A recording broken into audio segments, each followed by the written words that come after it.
To special live show. Dilip Kumar గారు చెప్తున్నారు, ఏఎస్ఐసి member, వారు బీజేపీ నాయకులు కూడా. సరే, కొంత ఇబ్బందులు ఉంటాయి, కానీ ప్రధానంగా ఏ లక్ష్యం కోసం అయితే ప్రధాని నిర్ణయం తీసుకున్నారో అది నెరవేరడానికి చిన్న చిన్న సమస్యలు తప్పు అని చెప్పి సో యాక్సెప్ట్ చేస్తున్నారా, వారితో అగ్రీ అవుతున్నారా మీరు రమేష్ గారు? కొన్ని ప్లానింగ్ పరమైన, మేనేజ్మెంట్ పరమైన లోపాలు స్పష్టంగా కనిపిస్తున్నాయనే విషయం చెప్పాల్సిందేనా?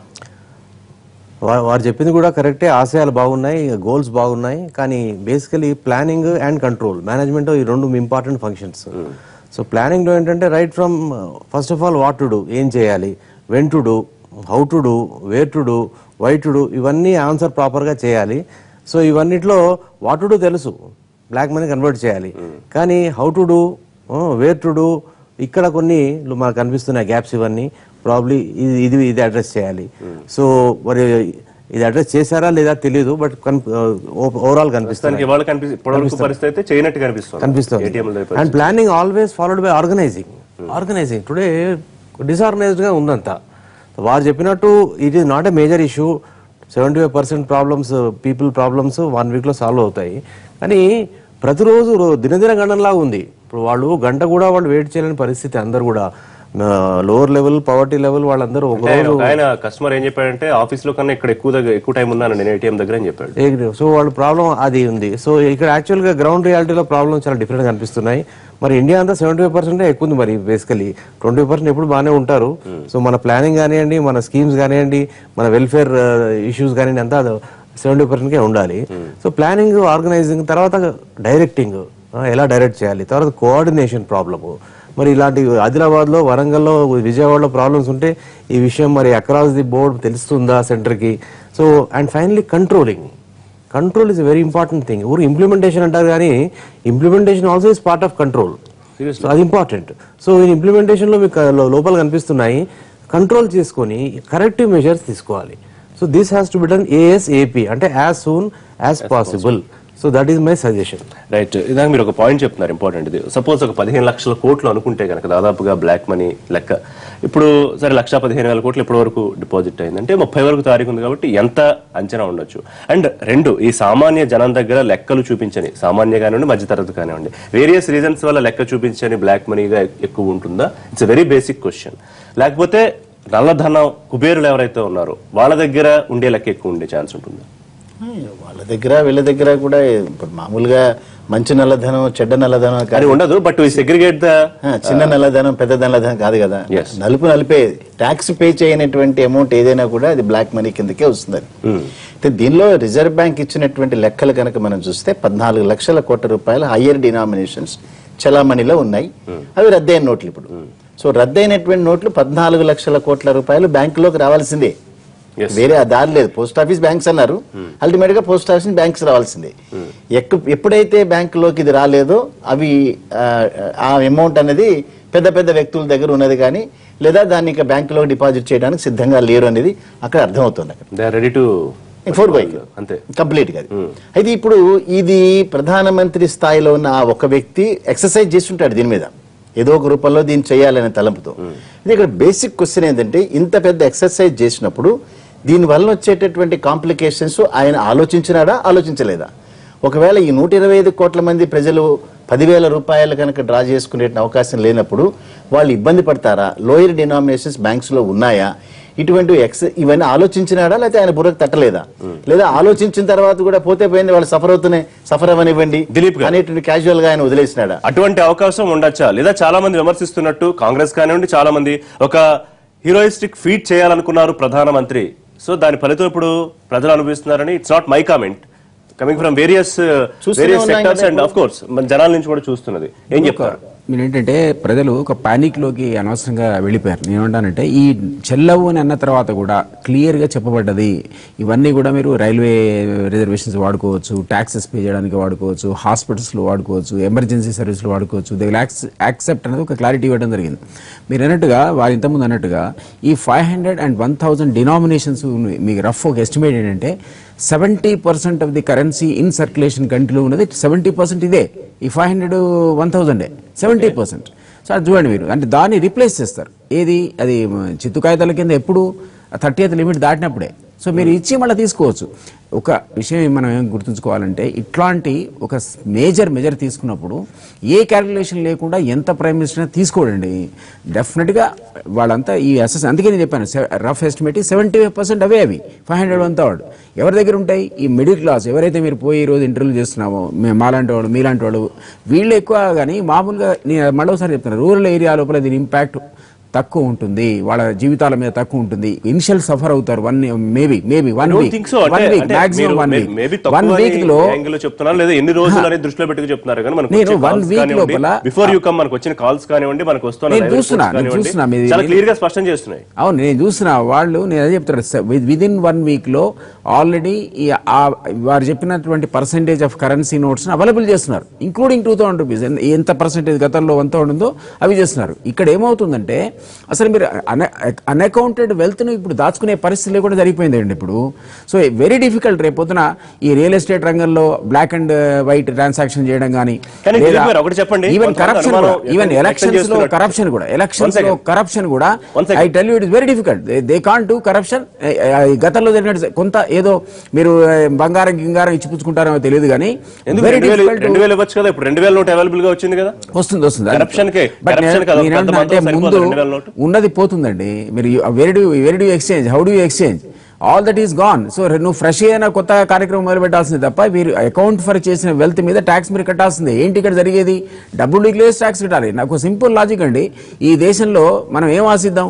ప్రజలు ట్యాక్స్ ఎగ్గొట్టి ఓపెన్ డిబేట్ జరుగుతున్నాయి. ఇక కామన్ మ్యాన్ వాడు పొలం అమ్ముకున్నాడు, అది అమ్ముకున్నాడు, సగం ఇంట్లో పెట్టుకున్నాడు, సగమే బ్యాంకులు వేసుకున్నాడు, దీని పరిస్థితి ఎట్లా అని మనం చర్చించచ్చా? అది కరెక్ట్ కాదు కదా. ఇప్పుడు ప్రపంచంలో అసలు ఇది ఒక విధానం దేనికంటే, taking your country towards cashless society. ఆ క్యాష్లెస్ సొసైటీ ఎక్స్పెరిమెంట్ మీరు చూడండి, బ్రిటన్ లో సక్సెస్ అయింది, బెల్జియం లో సక్సెస్ అయింది, యుఎస్ఏ లో సక్సెస్ అయింది. అన్ని కూడా ఒక 10 దేశాల్లో ఆల్రెడీ 70 to 95%. ఈ పాయింట్ లో ఎవరు కూడా డిసగ్రీ అయ్యే అవకాశమే లేదు, ఛాన్స్ లేదు. కానీ దానికి తగ్గ ప్రత్యామ్నాయ ఏర్పాట్లు, సౌకర్యాలు కలగజేయకుండా ఇటువంటి డ్రాస్టిక్ డెసిషన్ తీసుకోవడం వల్ల వచ్చే ఇబ్బంది గురించి మొత్తం చర్చ అంతా.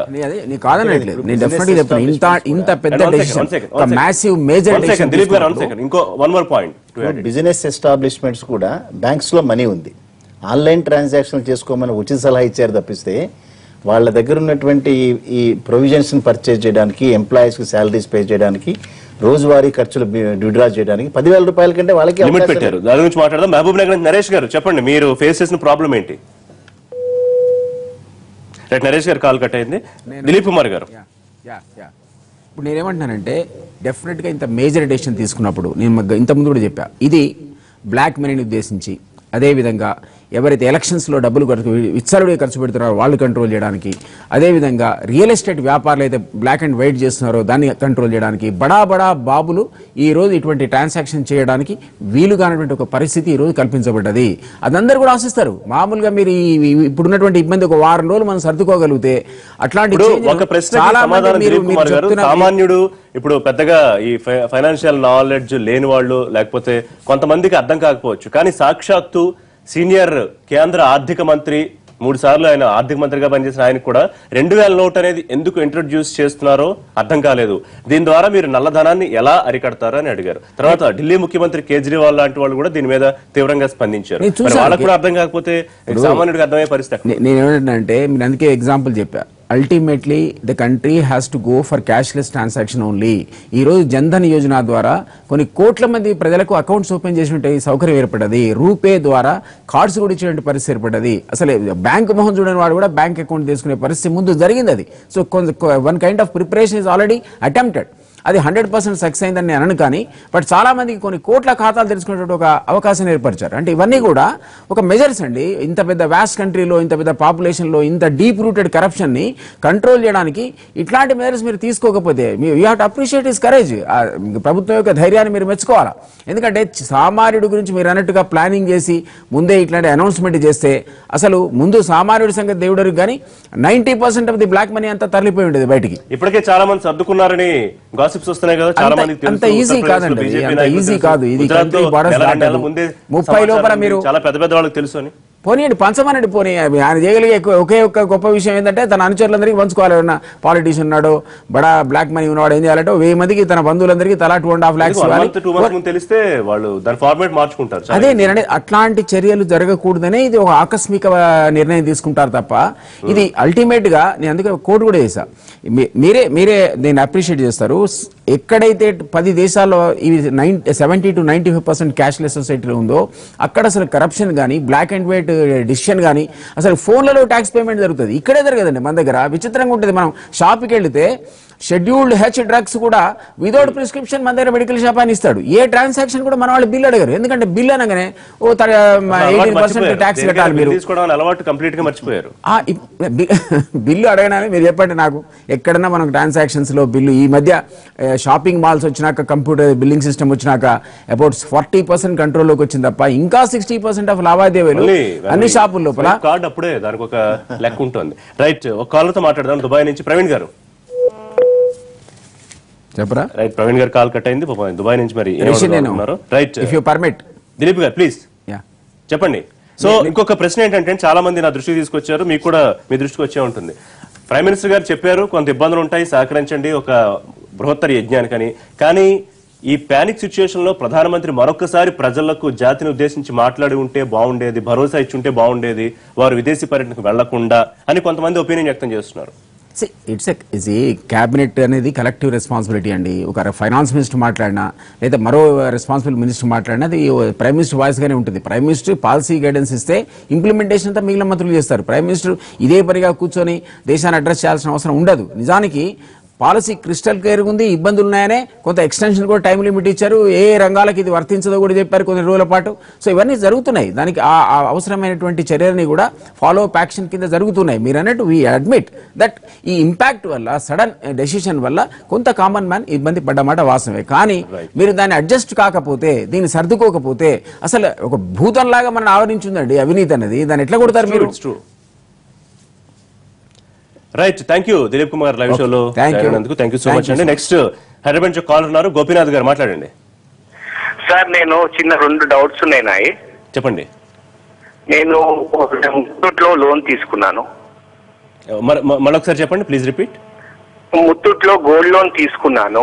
ఓకే, అది నేను ఇప్పుడు బ్యాంక్ త్రూ కట్టేయచ్చా అండి?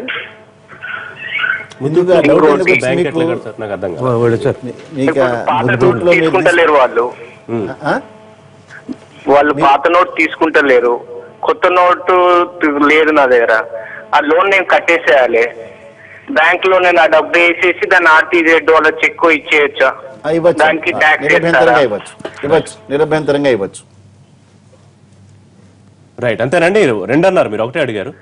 ఇంకోటి, ఇంకో 2 years కింద నేను ఒక దగ్గర హ్యాండ్ లోన్ తీసుకున్నాను by bank, by cheque, account pay cheque. ఒక 10 lakhs తీసుకున్నాను. వాళ్ళది వైట్ మనీ. అయితే నేను ఇప్పుడు వాళ్ళకి డబ్బు బై చెక్ ఇచ్చేస్తాను, బ్యాంక్ లో డబ్బులు వేసి. అయితే ఆ 10 lakhs నేను ఇచ్చేస్తాను. అయితే నాకు ఇప్పుడు దాన్ని ఏం చెప్పుకోవాలి కోసం? ఎందుకంటే నాకు వైటే వచ్చింది, నేను వైటే వాళ్ళకి ఇచ్చేస్తున్నాను. మీరు చెక్ రూపంలో తీసుకున్నారా డబ్బు? చెక్ రూపంలోనే బ్యాంక్ లో. అయితే నేను మళ్ళీ వాళ్ళకి రిటర్న్ బై చెక్ ఇచ్చేస్తాను. కానీ ఫ్యూచర్ లో నాకు ప్రాబ్లం వస్తుంది. అది మీరు చెక్ రూపంలోనే ఇవ్వాలి వాళ్ళకి ఏదైతే ఏమండి నేను వాళ్ళకి చెక్ రూపంలోనే వాళ్ళ అకౌంట్ లో వేసేస్తాను. నా వాళ్ళ దగ్గర నుంచి మీరు చెక్ రూపంలో డబ్బు తీసుకున్నారు, వాళ్ళకి చెక్ రూపంలోనే ఇవ్వాలి. మీరు వేరే రూపంలో ఇవ్వద్దు, చెక్ రూపంలో మీరు ఇవ్వచ్చు వాళ్ళకి. ఓకే, ఇంకోటి చిన్నది, బేరర్ చెక్ కూడా ఇవ్వచ్చా సార్? అది ఎందుకంటే అకౌంట్ లేకుంటే బేరర్ చెక్ ఉండే కొద్దిగా అమౌంట్, అది కూడా ఇచ్చేయచ్చా బై చెక్? లేదు, మీరు అకౌంట్ పే చెక్ ఇవ్వాలి. Account pay cheque. అదే వేరే అమౌంట్ ఇట్లా వేరే ఫ్రెండ్ ఉన్నాడు, అతను బేరర్ చెక్ తీసుకుని, కానీ ఆయన పేరు మెన్షన్ ఉంది. బేరర్ చెక్ అంటే ఎవరికైనా ఇవ్వచ్చండి. పలానా వ్యక్తికే ఇచ్చినట్టు కదా అని మీరు రుజువు చేయలేరు కదా. బేరర్ చెక్ అన్నది ఎవరైనా దానిలో డ్రా చేసుకునే అవకాశం ఉంటుంది. కాబట్టి ఎవరి దగ్గర అయితే మీరు హ్యాండ్ లోన్ తీసుకున్నారో, ఎవరి దగ్గర నుంచి అయితే చెక్ తీసుకున్నారో అదే అకౌంట్ లోకి మీరు వెళ్ళేటట్టుగా చూడాల్సిన బాధ్యత మీ మీద ఉంటుంది. రైట్ అండి. నెక్స్ట్ మరొక కాల్ ఉన్నారు, దేవకుమార్ గారు. దేవకుమార్ గారు చెప్పండి. హలో సార్, నమస్కారం అండి. నమస్తే అండి. సార్, ఈరోజు ఇది ఈ స్కీమ్ తీసుకురావడం వల్ల, ఈ నోట్లు మారకపోవడం, వీటన్నిటి వల్ల ఇంత గోలా చేస్తున్నారు కదండి.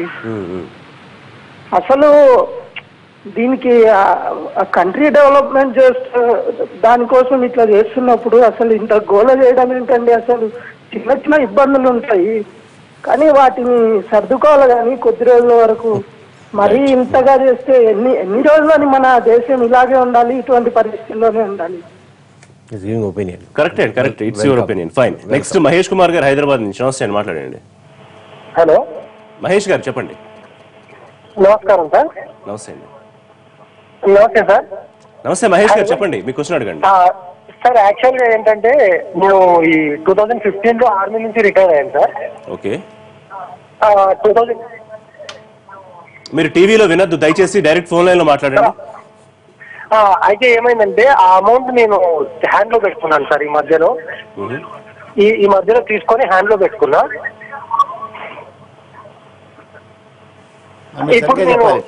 మహేష్ గారు మీరు దయచేసి టీవీ వాల్యూమ్ తగ్గించి డైరెక్ట్ ఫోన్ లైన్ లో మాట్లాడితేనే కమ్యూనికేషన్ కుదురుతుంది, లేకపోతే కాల్ కట్ అవుతుంది. Please mute the TV. Actual గా 2015 లో ఆర్మీ నుంచి రిటైర్ అయ్యాను సార్. ఓకే. అయితే ఆ అమౌంట్ వచ్చేసి ఈ మధ్య నేను కొంచెం ప్లాట్ ఏదో తీసుకుందామని విత్డ్రాల్ చేసి చేతిలో పెట్టుకున్నాను. ఫైన్.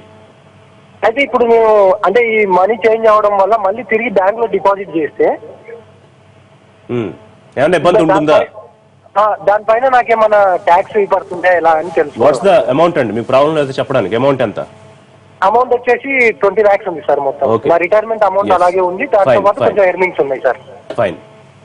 దానికి రిజర్వ్ బ్యాంక్ చెప్పింది ఏంటంటే 2.5 lakhs పైన ఏదైతే డిపాజిట్స్ వస్తాయో వాటి మీద మేము ఒక నిఘా పెడతామన్నారు. రేపొద్దున మీకు నోటీస్ రావచ్చు ఎక్కడి నుంచి ఇంత పెద్ద అమౌంట్ వచ్చిందనేది.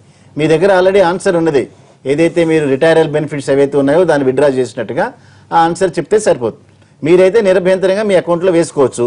రేపు రొద్దున మీకు ఇన్కమ్ ట్యాక్స్ నుంచి ఏదైనా నోటీస్ వచ్చినా కూడా నిరభ్యంతరంగా మీరు అదే సమాధానం చెప్పచ్చు. దీని మీద మీరు వరి అవ్వాల్సిన అవసరం లేదు, దాన్ని మైండ్ లో పెట్టుకోవాల్సిన అవసరం అంతకంటే లేదు. రమేష్ గారు 2000 ఇవాళ ఏటీఎంకి వెళ్ళినా బ్యాంకులకి వెళ్ళినా ఎక్స్చేంజ్ లో చిన్న నోట్లు లేవు, 2000 కాగితాలు ఇస్తున్నారు 4000. మళ్ళీ దానికి వచ్చి బయటకు వచ్చాక చిల్లర గురించి ఇబ్బంది. సో 2000 నోటు వెనకాల మొత్తం స్టోరీ తిరుగుతోంది. సో దానికి ఎటువంటి సెక్యూరిటీ ఫీచర్స్ లేనప్పుడు ఇందాక రాంబాబు గారు రేస్ చేసిన పాయింట్, ఒక దేశ స్థాయిలో దాన్ని ప్రింట్ చేయడం అసాధ్యమేమన్నా అవుతుందా? రెండోది బ్లాక్ మనీ సృష్టించబడడం మరింత ఈజీ కాదా? సో ఈ రెండు కాదు అని, ఎందుకంటే సాక్షాత్తు చిదంబరం గారు లాంటి వాళ్ళకి దీనికి సమాధానం లేనప్పుడు సామాన్యుడికి సమాధానం ఎలా దొరుకుతుంది? Do have any idea? సాధారణ ఏం దొరుకుతుందండి? సామాన్యుడికి ఏం కావాలి? 2000 రూపాయల చెల్లె నోటు కావాలి. అతను వెళ్ళి ఎవరికి ఇచ్చినా కూడా అతను చేంజ్ ఇవ్వాలి, రిజెక్ట్ చేయకుండా తీసుకోవాలి. కానీ ఈ రోజు ప్రతి వాడి దగ్గర చేంజ్ లేదు, కొనేవాడి దగ్గర లేదు, అమ్మేవాడి దగ్గర లేదు. బేసికలీ ఆ 2000 రూపాయలు ముఖ్యంగా again the low 50% will be drastically affected till that 500 circulation improves. 2000 circulation will be a major issue అండి. 2000 will be పూజ చేసుకున్నట్టే ఉంటుంది 2000 పట్టుకొని చేతిలో. 2000 ఎక్కడండి? ఇన్ఫాక్ట్ బిలో పవర్టీ లెవెల్ చెప్పాను. 1000 పేపర్ తీసుకెళ్తే కూడా దానికి చిల్లర రావడం కొన్ని చోట్ల కష్టమయ్యే పరిస్థితి. 2000 చాలా మంది విత్ ఇన్ 2000 రూపీస్ 1 week నడుస్తుంది వాళ్లకు. అంటే వాడు 2000 మార్కెట్ లో వెళ్ళి 2000 రూపీస్ చేసి మాకు వారం రోజులు ఇచ్చేసేయి, కూరగాయలు ఇచ్చేయి, పప్పులు ఇచ్చే, ఉప్పులు ఇచ్చే అని తీసుకొస్తాడా? Is not possible. ప్రతివాడు కావాల్సింది 50-100. ఆ 2000 రూపీస్ కూడా కనుక లేకపోయింది ఉంటే అసలు అల్లకల్లలో అయిపోయింది మొత్తం. అట్లీస్ట్ వేరే డినామినేషన్ లేక, 100 రూపాయలు 500 రూపాయలు, 1000 రూపాయలు 500 రూపాయలు లేక, 2000 రూపాయలు లేక మొత్తం అసలు అగమ్య గోచరం. ఇంకొకటి వినిపిస్తోంది, అతి త్వరలోనే 100, 50, 20, 10 వీటిని కూడా మళ్ళీ కొత్త నోట్లు తీసుకొస్తారు, వీటిని రద్దు చేసి అనే ఒక ఇది కూడా అనిపిస్తుంది. ఛాన్సెస్ ఉండే అవకాశం ఉందా? లోయర్ డినామినేషన్స్ కూడా మార్చాల్సిన అవసరం ఉందా? మార్చుకోవటం, దాన్ని షేప్ను మార్చడానికి ఏమైనా ఉపయోగపడుతుంది కానీ దానికి ఇంటెన్షన్స్ ఏమి ఇంత పెద్ద రీతిలో ఇంటెన్షన్స్ లేవు. మేబీ ఈవెన్ 100 కూడా కావచ్చు.